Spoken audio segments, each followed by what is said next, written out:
Meet Naomi B. Smith, art director, set decorator, photographer, writer, and director. After years spent in the background of film and TV productions, Naomi stepped forward, taking the reins as writer and director on her upcoming short film, I Love You.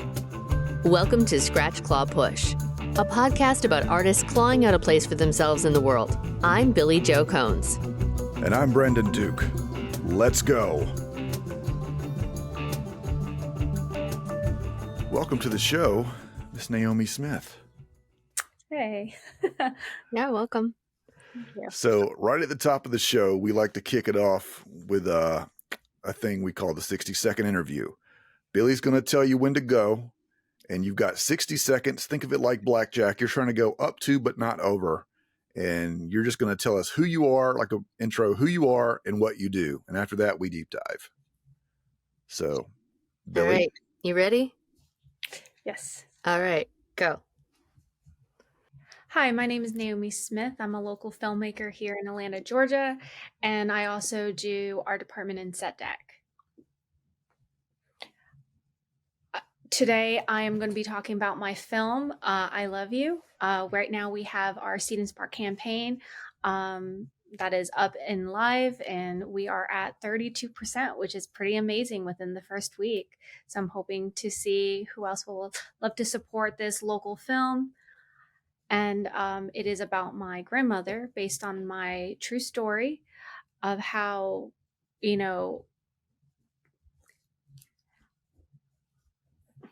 is based on a true story about my grandmother and her Alzheimer episode during a dinner scene. And really why I'm creating this film is more about my memory with my grandmother and her Alzheimer's and how it impacted me. And I'm sure that there are a lot of other people that Alzheimer's has impacted them as well. Well done. So, man, that was hard. Yeah, I think the key is just to not overthink it. Yes, I was trying not to. I was just going. So. Yes, you've got to kind of backtracking a little bit. You've got a pretty good little film resume. Looking at your IMDb page, you've worked on more than a few things. You started out as a photographer, and then got into art direction, set decorating. Yes. Tell us a little bit about that. So I got my BFA on Art Institute of Atlanta, and no one's going to hire a photographer straight out of college. So I started assisting a lot of different kinds of people. I started assisting wardrobe. I started assisting set decoration, like department, props, food styling, or food stylists in Atlanta. And my bread and butter came from commercials. And I pretty much, when you're in the beginning of stages of working, you kind of want to PA every department. And I did do camera. I have done grip. I have done art. And, I never let go of the fact that I really wanted to be a photographer, and I tried my best and I really loved it. That's where I fell in love with props and like inanimate objects, and really looking at texture, color, direction of how certain things play in a scene and how they interact with an actor on scene, whether the actor is in stills or whether they are on video and being filmed for promos or commercials and such.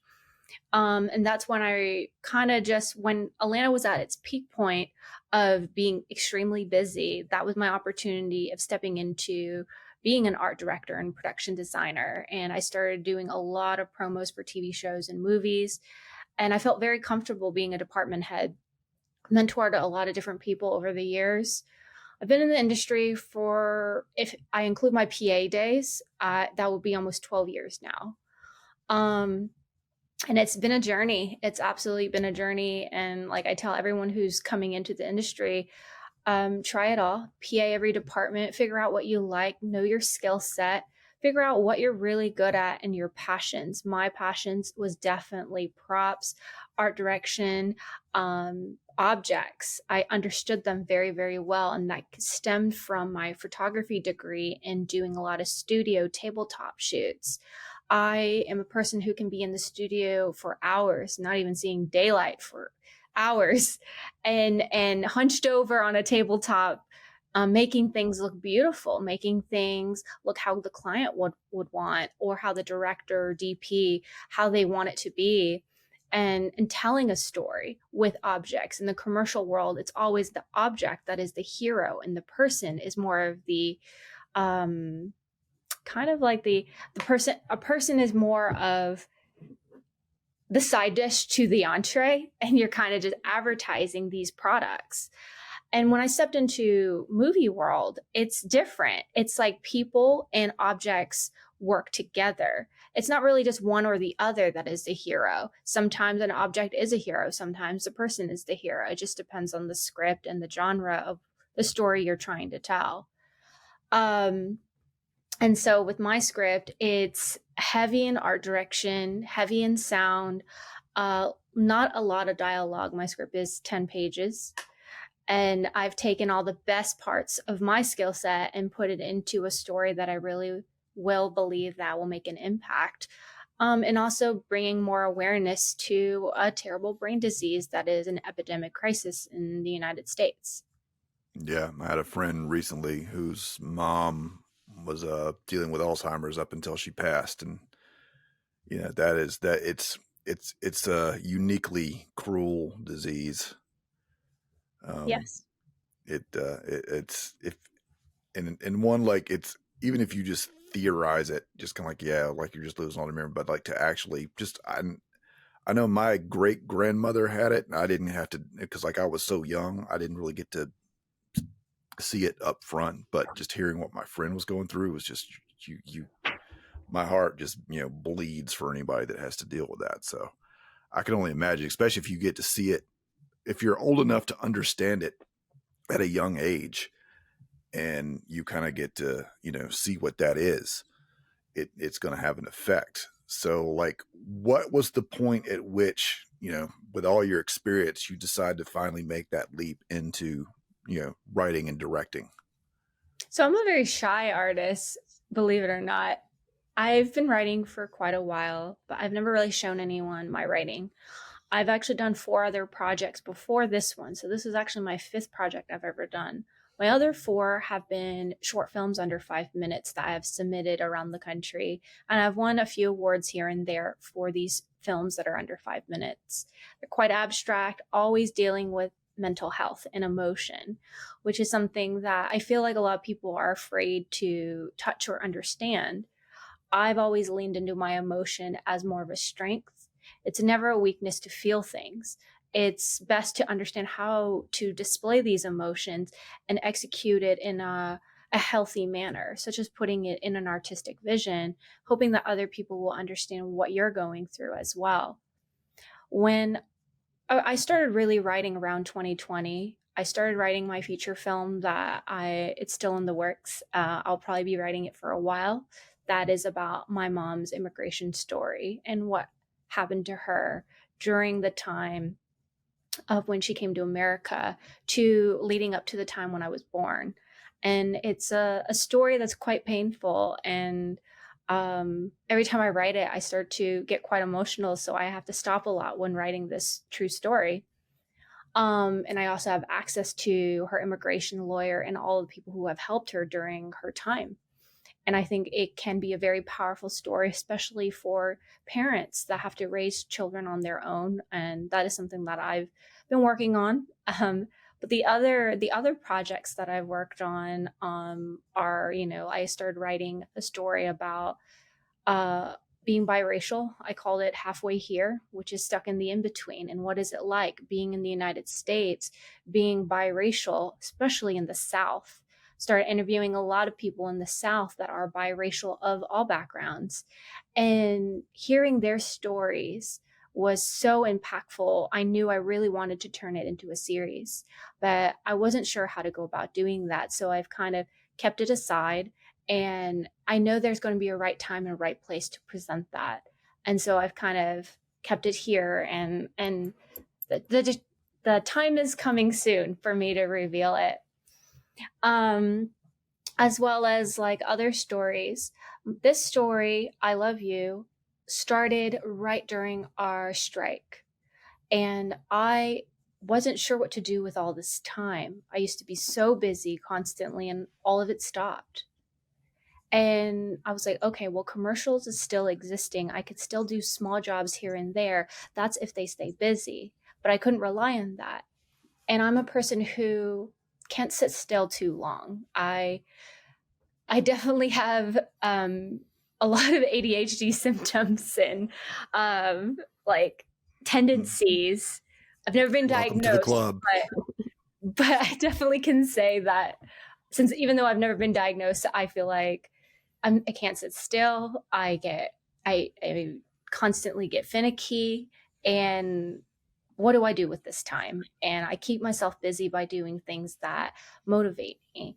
Watching stories that are impactful, whether it's on Netflix or Hulu or Amazon. I always watch things that are inspiring and that can push me into my creativity of where I would like it to go.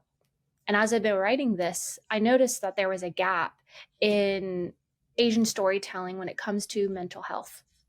And I really wanted to present my story as a stepping stone for other Asians and other AAPI members throughout the community to say, okay, you know what? If you have a story to tell, let's do it. And I would like to be, one of the people that is putting a story out there that can showcase a difficult topic, but also execute it in a beautiful way and a really nice storytelling. That's how I feel in my gut, that like my whole body was telling me to tell this story, and it's okay to put it out there. And I wanted to turn something that I experienced in a very traumatic way of watching my grandmother go through a very severe episodes after episode of Alzheimer's in 1998, of her just either being sad, angry, throwing kind of tantrums. And when you see an adult do that repeatedly, it really puts a deep amount of fear and anxiety into your head of like, will I become my grandmother? I know that I have the genetics of having Alzheimer's. I know I do. I mean, I've been reading a lot of research into Alzheimer's in the last 5 years of research, scholarly research from all of the major universities. And, you can detect Alzheimer's in a young adult. It's imprinted in your brain if you have the genetic code of Alzheimer's. But if you don't, you can actually prevent it entirely. If you don't have it in your family and it doesn't run in your family, you're very, very lucky. And you can actually prevent it by living a healthy lifestyle, just eating properly, drinking moderately, eating a lot of fruits and vegetables, taking care of yourself, sleeping properly, and just drinking enough water. There's been so much high research saying all of those things really helps prevent Alzheimer's. But of course, having a healthy lifestyle overall will help. Doing a lot of mental exercises as well as physical exercise. How much did the pandemic affect your work? Because talking about the mental health aspect and the and then of course there was all that going on, because with like we just came out of the strike not that long ago, and then and even in still very recent history, you had another long period where a lot of the work dried up, and you're just, a lot of us are just isolated. And then on top of that, you had like these incidents, all these kind of suddenly, like the incidents of AAPI, hate crimes, and it's, I mean, to add onto the stress, like how did that kind of help fuel you wanting to kind of get out there and start telling these stories? Or was it, or like how did that affect you, or did it, or were you just kind of just like focused along through that period? How did that affect you? Because it's definitely been a theme on the show with people dealing with that in different ways. Absolutely. During the pandemic, surprisingly, it was my busiest season. I would say it's a blessing for all of my friends and anyone who's acquainted with me. They passed my name along, and I got a chance to expose myself to a lot of big shows during the pandemic. Of course, I think I've tested 300 plus times on COVID, just like testing after testing after testing, any big show. I was always in either, what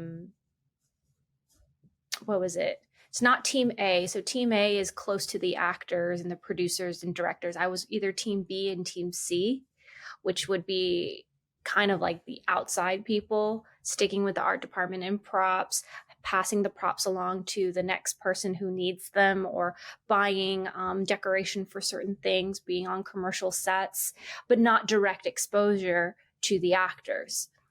And so I always kept myself very safe. I tried to avoid not being around large groups of people as much as I can, always wearing a mask. Also going to the prop houses and making sure I'm keeping my distance from everyone. And, I would say because of the pandemic, I started reading a lot and I started getting into a deep amount of research. For the past few years, I've increased my health much better than I've ever had. This moment in my life, I can say I'm at the healthiest state that I've ever been, because I put so much time into my body, knowing what I need, creating boundaries that are healthy, eating properly, and just knowing the difference in the boundaries between personal work and your career, and not letting it bleed too heavily into your personal life, knowing time to take off when you need to, knowing how to say no. And that's the biggest thing. Don't ever think that an opportunity isn't going to come when you have to say no to something. Because if you need to take the time for yourself to step away just to breathe, you should really do that. And the opportunities that you really want will come. And I've learned in the pandemic, patience is one of the biggest things I feel like was a challenge when I was younger. But as I've gotten older, and especially during the pandemic, patience and gratitude was something that I really instilled into my being more than ever. And that helped me be more focused in what I wanted creatively, the jobs I wanted for myself, but also knowing who I really want to work with and reaching out to all the clients that I've worked with before. And there are a lot of people who have supported me in my career. And I make sure I always show gratitude to any of my mentors in my past, giving back as much as I can, sharing information, because when I came into the industry, I had amazing mentors that shared a lot of information with me. And, I can say that film industry is a very tight-knit community. Not everyone's going to share everything with you. And that's true. And you don't want to feel like you have to hoard information. Give it to the right person. They're going to do wonders with it. And also mentoring people throughout my career. Like I've learned my mistakes of mentoring wrong people versus the right people, and knowing who's going to give back to me. But even if they don't, that's okay. Like, I always tell people once or twice, make sure you always give back to those that teach you, because it's important to know that their influence gave you that stepping stone for your success. Other than that, the strike, I think, affected me more than the pandemic, because everyone all together was at a halt. So not only, the pandemic, yes, some people weren't working, but surprisingly, a lot of Atlanta was working. A lot of TV shows were active, and they stayed and they put so much effort into the COVID testing. And with my side and everyone that I work with closely, all of them were vaccinated, or they chose to be vaccinated, at least the first to second round. Not sure about right now. That hasn't been a big discussion in my world, but none of my friends were against it. So other than that, the overall creative process is definitely a long journey. I never knew that I liked writing as much as I do now, and telling the stories that I would want to tell. If you don't see the stories that are out there, but that you would like to tell it, then don't be afraid to tell the stories that you don't even see, because you don't know where the world's going to go. And sometimes you might have to be the one to take that stepping stone and telling the stories that you feel like will impact the community, will change the perspective of others. So that's what I have to say. I want to ask you about your so you went from photography to tabletop photography and commercials and being a PA and all sorts of departments and art department and whatnot. And that sounds like it's sort of, I wouldn't say the traditional path, but it still is like, hey, I'm here, putting your hand up, ready to go, right? It's still waiting for people to pick you in some way. But and you said you kind of started writing sort of behind the scenes and you didn't really share your first few projects with the world. You just kind of... I submitted them, but I didn't share them with my friends. I see. Yeah. And so I was kind of wondering about that, because another theme on the show has been the idea of people extroverting. Audrey Helps Actors talks about this if you follow her podcast, but the idea of extroverting your talents and of sharing them with the world and how empowering that can be. And so I'm wondering if with this new project that you have going, do you feel a shift in starting to share that with the world? How has that changed your perspective on yourself? Or how do you think other people might see you differently now? That is a very good question. Thank you. So how do people see me now compared to before? When I was younger, coming into the industry, I really didn't know much. And, I know that the saying, fake it till you make it, is true for a lot of people. I was never comfortable doing that. I really wanted to learn very specific things of how to do things the right way. What is the right way? Well, depends on your mentor and who has mentored you. Yes, of course, you can learn things through books, podcasts, you can learn on the internet, but the best thing is hands-on experience. Whoever is your mentor, will they teach you certain things that make it easier or faster to do something? And that goes for writing, that goes for your artistic talents, like however you want to put your stories out there. Writing is definitely something that you need to keep practicing on. And I know for me, that is something that I'm always going to be practicing on because, you're going to be developing and growing in writing. And, there are plenty of classes throughout the Atlanta area that can help you perfect screenwriting or even short form storytelling, narratives to even abstract. I started in abstract because I had an emotion that I wanted to execute. I had an idea. I had a very clear vision. I just didn't see things in a dialogue way. I think that's okay. You can learn the skill to put dialogue into the characters that's in your head and help develop these characters. When it comes to people looking at my projects, I felt like back then I wasn't really fully supported. And I felt like the reason why I didn't want to share it is because how would others look at me? I really, really constantly thought about that, of how others looked at me and perceived me in it.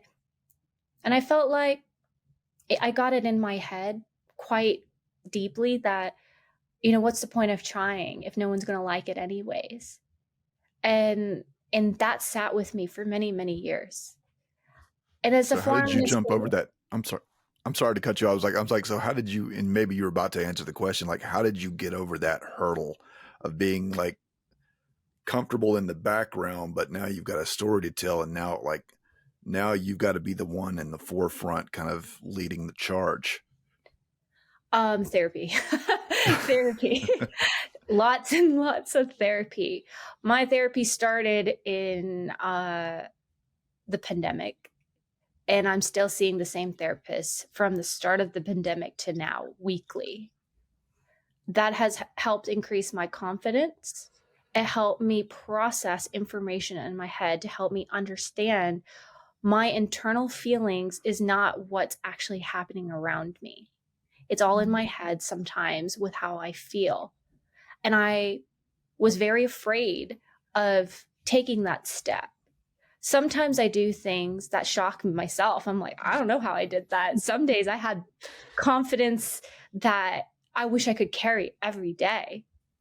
And then there's other days where I am very much a hermit and you don't hear from me for 3 weeks. So, and I don't know if that's the artistic side of me, or is it because I've suffered through severe forms of depression most of my life. I now do things that help and aid to my mental health. My mental health. I know myself very, very well and what I need and what is good for me. I spend a lot of time with music and playlists that boost my mood, that help me think clearly, eating foods that aid into my brain health, that take away brain fog. But the biggest thing now as an adult compared to who I was when I was younger is all I really needed was sleep and water and good food. And that's really what changed my whole body. But I didn't know that that's all I needed till years. Like this is now a few years later from the pandemic that's really what I needed the most was to take care of myself. And now I get to have the things that I wanted, which is my creativity, the writing, the confidence, the energy to keep pushing forward and to also not be afraid because I don't want to live with the regret ever saying that I didn't try it. I think that the one thing that I really don't like is constantly thinking about the shoulda, woulda, coulda, and then not even giving the chance to know what it looked like until you put yourself out there. I mean, that's the scariest thing is failure. And even if you fail once, that's okay. Try it again. There's a different way to go about it every time. You know, if you have a script in mind, I shared it with about 15 friends of I Love You, and they did break it down for me. Did I have extreme criticism from a lot of my friends? Yes, because I asked for it, though. I asked them to break it down and make it the best I can make it.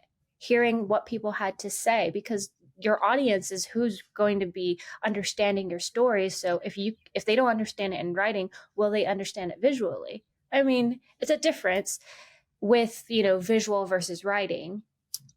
But, when you put any of your artistic talents out there, there is an audience for it. Some people might not get it and some people will. You just have to know your audience and where to put it. Know your genre. Do you find that this kind of follows up on my other question, but do you find that now that you've shared that with people that you know and trust, do you feel, because I have found this in my own life when I started creating, do you feel like they treat you differently? Do you feel like they see you a little bit differently than they did before? Absolutely. Sharing this project now in the last 8 months of doing this, writing it out, now on version 10 of the script, putting it out there, the campaign, the pitch video. The scariest thing is knowing who's going to support you. That's the fear. I fully know who is supporting me and who isn't. And that's what you're going to sit with. And do you know if these people will support you later? They might, even if they don't support you on your first project. There's no right or wrong with that. But your friends will look at you differently. I've helped out over 37 short films in the greater Atlanta area. Have I reached out to most of the people that I have helped with their project? Yes, I have. And have a lot of them responded? No. I would say in the last week, I've reached out to 650 something people. And maybe 200 and something have gotten back to me. I watch the numbers very closely. And I also know I keep a track record of who is responding to me, who's donating, who's supporting, and who's sharing, because I really want to give back to those that supported me and show that's where the support is. Know who is aiding in your creativity, who's your friend in this world, and who is the supporter that you want to lean on when you're putting an independent project out there like that. And who will give you advice, who will give you suggestions, and really take that all in. Am I upset that other people haven't responded? No, I'm not. Because you know what? People have their lives. You don't know what everyone's going through. Will I try to reach out to them again? Maybe. We'll see. It just depends on whether I get to my goal or not. Naomi, I know you worked with Jeremy Tao and he was on a show a few months back. So he talked a lot on the show about finding a mentor in the industry, and specifically, I think he sought out a mentor, um, someone he already knew the work of and respected, but also someone who is also AAPI. Have you found? I'm just curious, who are your mentors, and how have you found them? And then, do you feel like it's important to find someone uh, representationally who gets you and gets your story? Well, that's a very good question. My mentors had a lot to do with my previous career of photography. So there was mentors in photography world of various photographers I've worked for in Atlanta. To when I went into art department, I worked with like Brandon Ross very closely. That is someone that was a very close mentor to me before he left Atlanta to move to San Diego. San Diego. Um, and then after that, I had a couple of other mentors here and there, but not as strong as Brandon, who really walked me through everything about our community. Because Brandon started with like Molly Coffee and all of them way back then in the first state of like the art department, and they all knew each other. Molly Coffee, Brandon Ross, Raymond Carr, they all started this community together, and then they branched out into more artists that work with the same skill sets, and a lot of them were more puppets and working closely with Center of Puppeteering Arts and other animatronic art pieces in shows and films. I have never directly got a chance to work with Molly Coffee, but I have talked to her a lot in person through like festivals and parties and things. I do She's an admire OG her a lot. in Atlanta film. Yes, she is someone that I do admire a lot. And same thing with Raymond. I definitely admire Raymond a lot as well. When it comes to after I stepped into my more department head roles, I have not gotten a chance to have any more mentors. I don't know, is it because people don't mentor people as experienced as I am, which I'm not sure. If there is an AAPI member listening, I would love to be mentored. I am a very curious person. I'm not someone who thinks I know everything. I know that even though I know a lot, I also know nothing at all. So there's something, our industry constantly is evolving and changing. You have to keep up with it. It moves at a very, very fast pace. You have to keep up with software changes. You have to keep up with how everyone is doing different kinds of things. Like I had to learn cachet very quickly. And cachet is the transaction of keeping track of receipts and spending on TV shows and movies. And I had someone who did teach me. Like my previous mentor would be like Cassandra, who was a set decorator on Till. I was a set deck buyer on Till for around 8 months. So it was a very long feature. The highest feature I ever worked for, and it was past $40 million, a period piece movie about Emma Till. And Cassandra was someone who I really looked up to. She was very experienced. She knew a lot, and she taught me very well on how to handle certain things, certain matters, delegating information, communicating properly, anything like that. But I also learned a lot about textiles and fabric, and I had to learn very quickly on period piece items in the 50s, and I had to remember it very like detailed because our designer knew vintage items very well. And if he saw an item on the set that wasn't in the 50s, he took it out and says, "This is not the right error." And he's like, "Do not put it back on my set."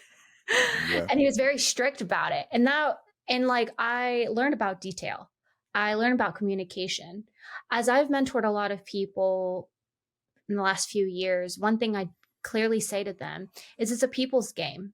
The whole industry is a people's game. Yes, you might be very good at your job, but it doesn't mean anything if you're not nice and you're not easy to get along with. You're not a team player.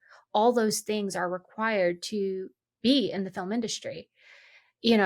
Someone will hire someone nice and easy to work with that follows direction over someone who's arrogant or someone that's not like easy to get along with that talks back. Like nobody really wants to work with someone like that. Though there are people like that out there still to this day in this industry, it always makes me wonder, how do they function? Like, why do people like working with someone who's quite mean and aggressive or cusses at you, yells at you? I've had all of the above. I've had someone cuss me out in front of the entire crew and just yell at me and belittle me to the point where I stared at them and did nothing. And I had people come up to me. My very, very first feature film as an art director, it was called Blind Trust. What an ironic name. That film taught me a lot. It taught me patience in a different form. I let the AD yell at me so much to the point where I didn't break. It's not easy to make me cry, not on set and not at work. And he pulled me aside and he's like, "Oh, I guess my methods aren't working on you." And I looked at him, I was like, "You'll never get my respect if you treat anyone this way." And I said that to him privately. And I'm saying it to you now. I cannot respect anyone who treats someone lower than garbage, And I just, I was like, "You will get my respect when you treat me like everyone else on the crew. I don't know why you're treating me this way. And I really just can't respect someone who constantly yells. Like, that's not a way to get through any information. You have to speak clearly to me and respect me the way that you're respecting the other members on the crew." Okay, why is it? Because my boyfriend worked in the film industry for a long time, and I used to do on camera work in Minneapolis. And why is it always the AD? Why is it always the AD that is my known brother for it? does a lot of my brother, just to pile on here to wherever AD's out there, we see you. ADs, you got a bad rep, man. Yeah, my brother does a lot of like extra and background work and like stand-in stuff, and it's always seems like the ADs are always like the hatchet men. And I don't know if maybe that's the thing, is like they have to go be the bad guy so the director can be the good guy. Mm-hmm. But like, what is that about? I'm not quite sure. I've met a lot of wonderful ADs after that movie. So I'm not sure. I guess it really just depends on how people take on that role and also what they're going through. I have an interest in people and behavior. I look at someone beyond just their role, their title. I look at someone as what are they going through? If someone's having a bad day, they're yelling, they're just feeling terrible. If I am at the right place and at the right time, I will say something privately to them. I really hope that they will have a better day, and want to say, whatever you're going through, I'm so sorry. It's okay. It will be okay. Some people don't take that very well, be like, mind your own business, but I'm like, I see it.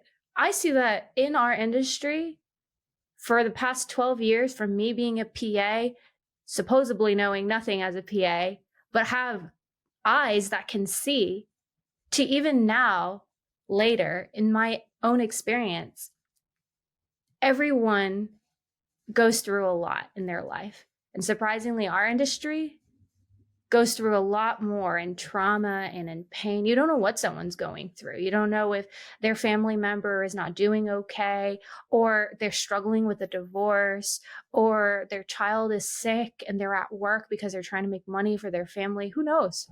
And I would say the reason why a lot of people have bad behavior, and excluding that AD, I don't know what that AD was going through, and that's why I'm not going to mention his name, but whatever he was going through, I'm sure it was hard for him. I'm sure it was difficult. You don't think I didn't smell a smell that is very recognizable to certain people who, when they come to set, they shouldn't smell that way, but they do. And that they probably weren't exactly doing the most healthiest lifestyle, and they still go to work. Mm-hmm. And when people don't put their mental health first and they go to set and then they're angry at everyone because they're going through something terrible and they can't deal with it, they put it on other people. I've seen so many people do that all throughout the years. Of even directors will do that. They'll put their stress on the other people. Plenty of department heads that will yell at their workers, their department, for not doing it the right way, not doing it this way, or whatever it is. It's never that actual thing that's happening. Mm-hmm. Is the They're not key actually. to is I'm sorry to jump in, but like, is the key to enduring that or kind of weathering that storm, just is it empathy or just not, or like that, and a combination of just not taking it personally, like you were saying, like that person's probably gonna if it wasn't you, it would be whoever else was in your position or someone else, like who just pissed him off or just got in his, he was, the storm was coming and it was whoever was in its path was going to catch it.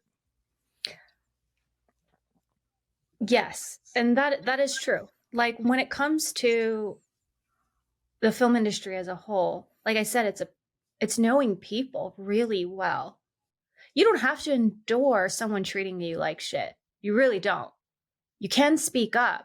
I tell people to speak up all the time because, if you stand up to a bully, what will happen? Well, why don't you stand up for yourself and see what will happen? I try to approach things privately. I never try to do it in front of anybody if I don't have to. Sometimes there is a moment where you have to stand up for yourself in front of everyone, but know that the repercussion of making someone else feel bad purposely will also make you not look good either. So try to not approach it that way. Try to come at it with more kindness and sincereness. But also, like I was reading a lot of books on empathy. I'm an empath. I feel everything from everyone all the time. So it's really hard for me to be close to anyone, especially when people are going through really, really bad day. You can feel that energy of like, oh my gosh, that's a lot to take in. And I really can't deal with that right now. And you have to shield yourself. You have to protect that mental barrier, put on that shield. And if you want to approach that person, sure. But if they're directly affecting you, stand up for yourself. Say something that will either make them understand or have them recognize what they're doing and their bad behavior and their verbal abuse is too much and you're not going to tolerate it. I rarely walk off a set, very rarely. I will try to talk to the highest I can get, like departments, like either the producer who hired me or maybe the department head who hired me with whatever I'm going through. And if it becomes a pretty severe matter, I will take it to HR if I had to, but I've never done that. I will never go that far because it's going to affect everyone once you do that. Know that, try to handle it as best as you can. Try to get someone on your side to help mediate the situation, but not to embarrass them. The biggest thing is to not embarrass someone, to not make them feel bad. Just help them understand what you're going through.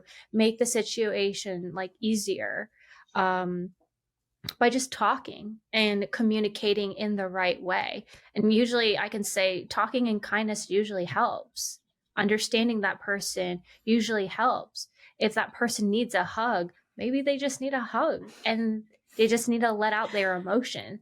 A lot of people hold in their emotion a lot, especially in the film industry. We can't show really a lot of emotion while we're working.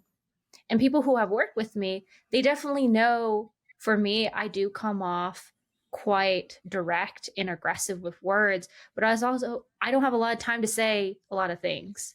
And so I come off very short. And that usually stems as someone not being I'm trying to see if am I allowed to cuss on here? Yes. Yes, Yeah. with Okay. the explicit So- warning is on the up front, so let it fly. So like a lot of people has called me a bitch many times, many times, especially with how I deliver information and how I communicate, because I'm short. I also know when you are on a TV show or movie, or any project, and you only have a certain amount of time to do certain things, you don't have time to chat at all. You either hope that your department gets everything done, you hope that the PAs will listen, you hope that the director is understanding your vision, and you're trying to help them with their vision. It's very much like sometimes when I am on projects, I don't even feel like I'm part of the project at all. I'm just some worker bee helping someone else out with their vision and making it come to life. And that's a very hard thing to swallow, because you want to be a team player, you want to be a part of the team. But if someone's not already giving you that team member aspect, how do you deal with it? And like I tell many of my mentors, some jobs are just jobs. Some jobs are just you making money. You have to know really quickly if it's just a job. But there's some jobs that you get that you will form friendships forever. Sometimes those jobs pay nothing, maybe free, but you gain something. You gained experience, you gained friendship, you gain people that will support you, that keep up with you. You get to hang out with them outside of work. That's important. And a lot of my favorite projects have been projects that haven't really been paid. And I love it. I love meeting people who care about the community, who will help the community, versus some jobs are jobs and you have to stay professional the entire time. You can't show too much emotion, and you work there from start to finish, and you'll probably never see these people again. Do you know how many people I know in LA that I've never seen again, but I know their first and last name and what they do and how famous they've become? And it is what it is. LA and New York, I've worked with so many people from LA and New York. I don't know if they remember me, but I do remember them very well. Go ahead, Billy. No, I was I don't know what I was going to say. I originally I was going to kind of ask about that, but you kind of went into it a little bit. We've talked to some other filmmakers on the show, like Rachel and her husband, and Rachel Malasic. And so I guess what I was going to ask is if you kind of, because I know for me, part of my reluctance to go back into film and TV land is that just that it can be soul crushing, and that, there's late nights, early mornings, high emotions, but keep it all inside, right? And then you have these people who are who you wonder how they continue to work when they're such assholes to everybody, right? So I guess I was just going to kind of ask, in Rachel's world, I know she kind of, on the production side, she kind of found people she liked working with and who would continue to hire her. And for me, if I were to ever go back into doing film, I kind of want to only do it on my own terms. Work with people that I like to work with, and do it not for the money, but just because I want to create something. So I was just kind of curious if you found, have you found a sort of niche of people that you're like, yes, I want to keep working with these people because they're just great people. And then, yes, I'll take these jobs for money over here. I'm curious about that. Oh, yes. Working with Jeremy was really fun on Walkman, and I love his vision. And I know that he cares about the community. He's someone that I would work with again. There's also Andrew Lee with Eboshi Platinum. Andrew Lee, I've worked on all of his projects from start to finish after he graduated Georgia State to now. And he is someone that I can say I will work on mostly any of his projects. I've worked on all of them. And he is someone that I really admire. I like his creative vision. I like his personality. I like that he knows what he wants when he creates and he's directing and writing a project. He doesn't change his vision constantly the way that maybe some other people will they're not sure of the vision that they want. And so they keep changing it as we're shooting. And we're like, what are you doing? Like, you said this, but then you mean this, like, which one do you want? And that could be very hard for someone who production designs many, many projects. Like, it's a lot harder to work with directors that don't know what they want. And as a director now, for me and my project, I make sure my idea is solidified. Of course, there's wiggle room on set when you're shooting, that some things that movie magic, the actors doing something new that you're like, oh, this is going to work. Sometimes not fully committing to every shot and being like, oh, okay, I have to get it this way. And then that stresses out the whole crew trying to get the vision that you want. Sometimes you have to let the actors do their thing. Sometimes input of the other department heads will aid to that movie magic that you will get even better than what you've planned for in your head. Of course, the predictability of knowing that wiggle room, don't give too much room, just give the right amount of room. And you'll kind of, as you're working on many, many sets, you start to realize how much wiggle room do you need to create a project versus working with directors and other DPs and their vision of what they want. But yeah.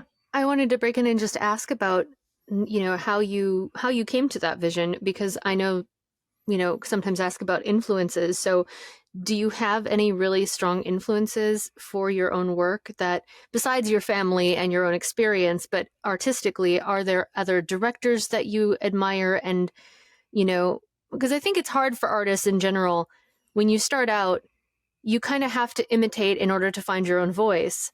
And so you go, okay, well, I love the Coen brothers and I love this and I love that, right? And then you're like, well, I can't quite be them.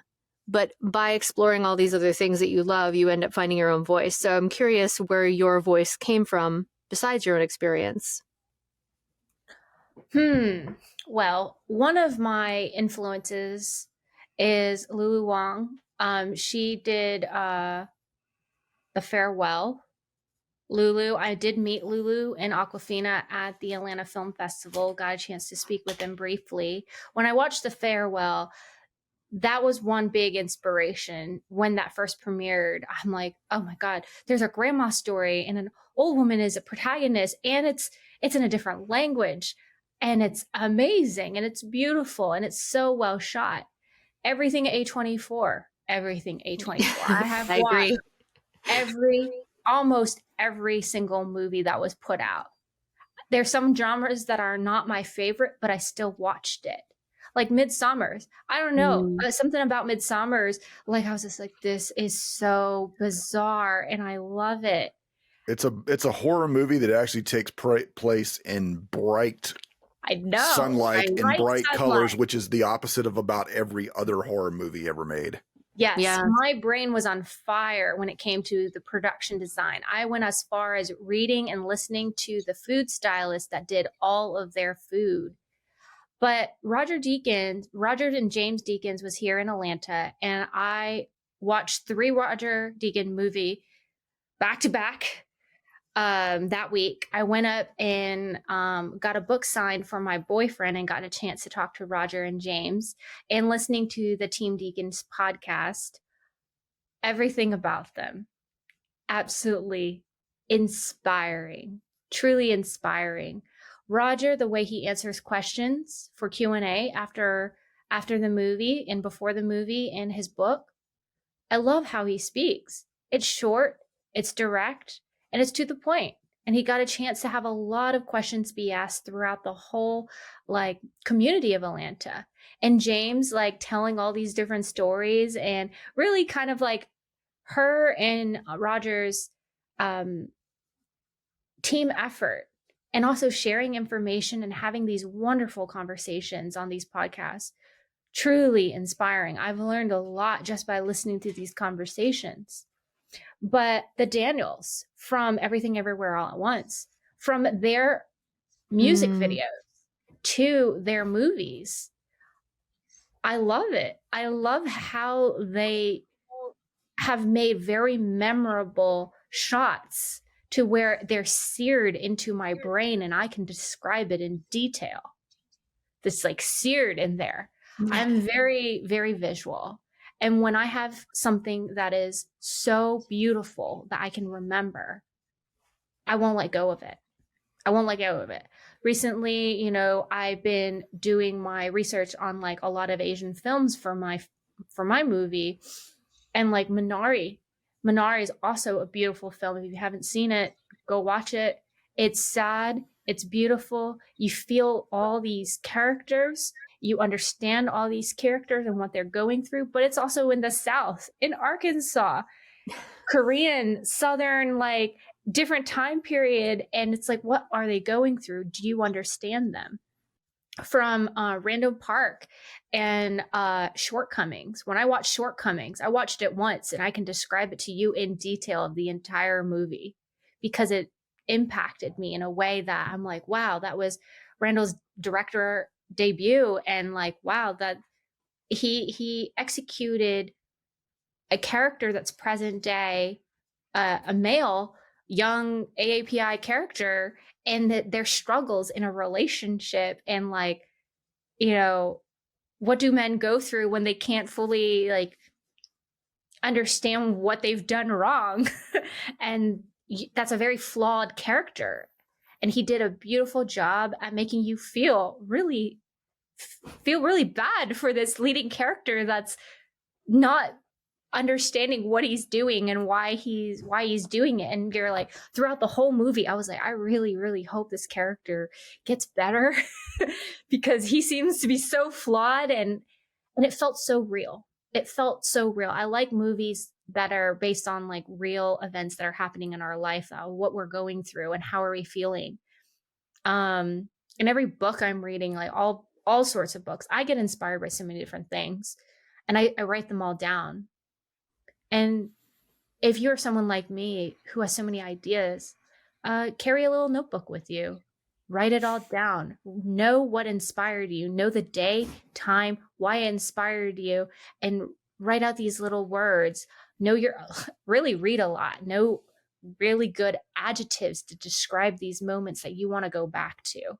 So you can take that fire that's in you and put it into a project that you know will be important. Not every idea is going to be a golden idea, but if you nurture it and you know your inspirations, you go to Shot Deck and look at all these different movies that have inspired you. You know your color palette very well. You know how to execute and develop these characters over time. That really helps. Also surrounding yourself with people who support you. And it doesn't have to be film people.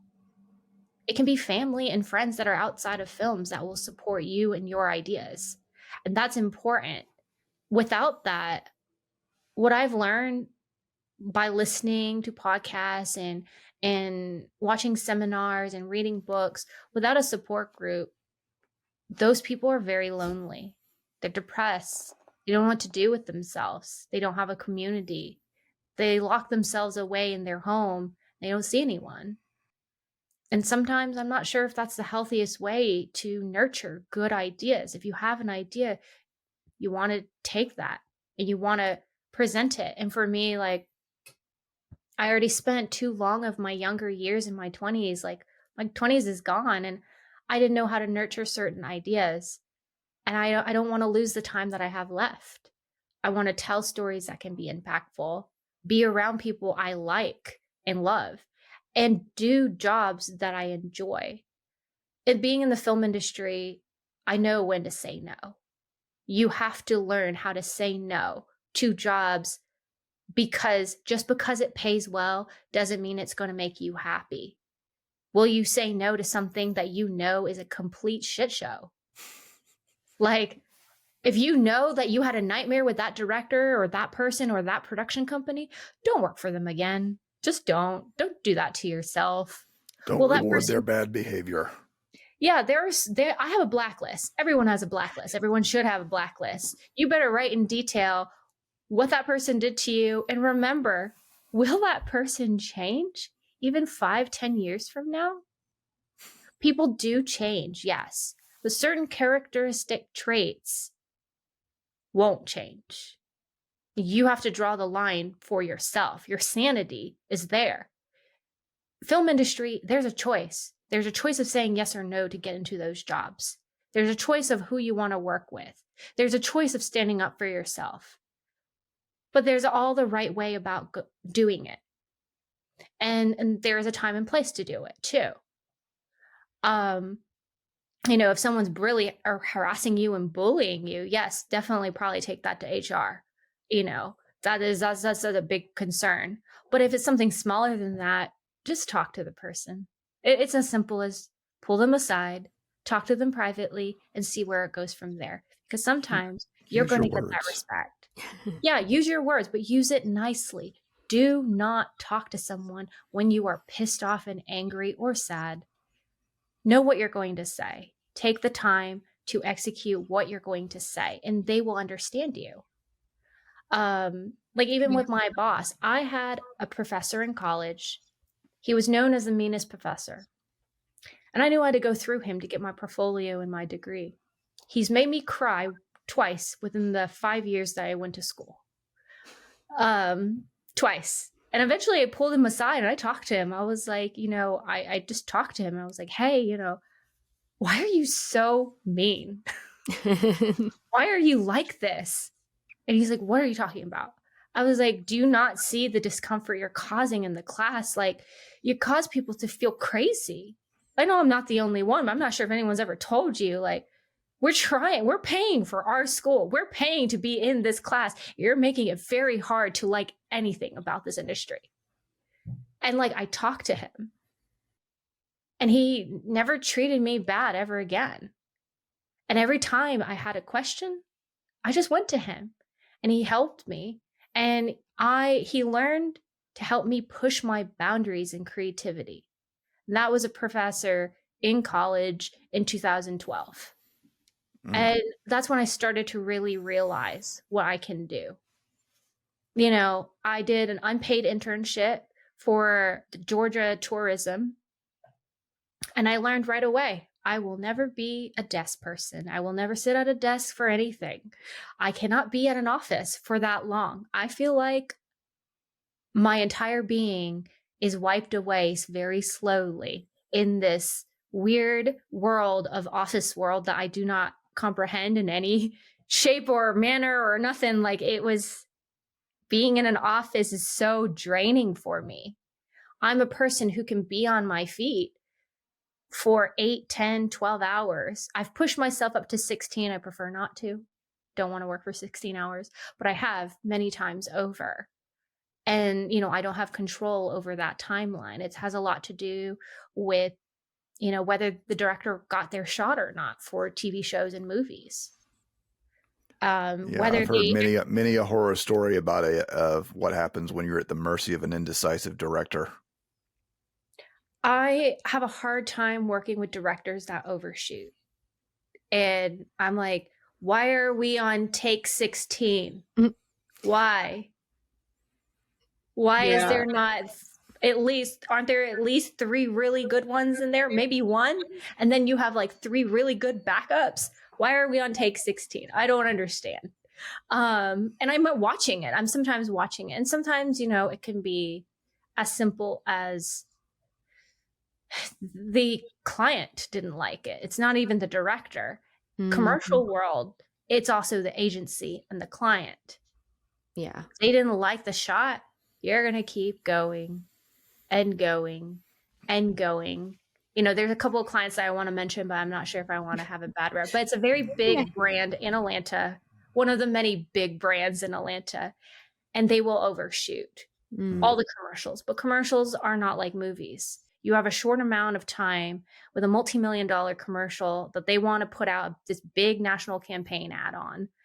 And so they're going to keep shooting till they got the shot that they like. And that goes for client, agency, director, and DP. And one of those people are going to be happy. But you also have to get everyone to be happy to move on to the next shot. Yeah. I find that's a weird paradox that the shorter the script, the more times you will do it. Because I do mostly voiceover these days. So like a 30-second spot, you may go 2 hours on that 30-second spot, right, in a session. But if you have a half-hour script, you'll probably get it done in 45 minutes because they're not going to be nearly as picky, right? So it's very interesting. Well, we are past the hour, and I loved hearing about your inspirations and whatnot. But we probably should wrap. So Brandon, take it away. So tell the people where they can find you online if they want to add you. Sure. You can find me on Instagram and Facebook, also as well as my Seed and Spark campaign of the I Love You short. There should be a link below or shared. You can also search for it online. But yeah, feel free to reach out to me. I am also, you can see all the work that I've done on IMDb, and I'm always love to respond to people through email. If you feel to personally DM me, I would be happy to talk to you. Awesome. Thank Awesome. you. Well, thank you for coming out, and we wish you luck in your campaign. Hope this episode will be out before the end, so we're going to hope that you've already made your goal by then. But if not, hey, we're happy to spread the word, and good luck and Godspeed. That will be all for this episode. To keep up with the show, follow us on social media at Scratch Claw Push. If social media isn't your thing, you can contact us at scratchclawpush@gmail.com. To learn more about the show, visit scratchclawpush.com. This podcast has been a Carcutta Media production. This recording, or any portion thereof, may not be reproduced or used in any manner whatsoever without the express written permission of the publisher, except for the use of brief quotations in a review. Copyright 2024 by Carcutta Media, LLC. All rights reserved.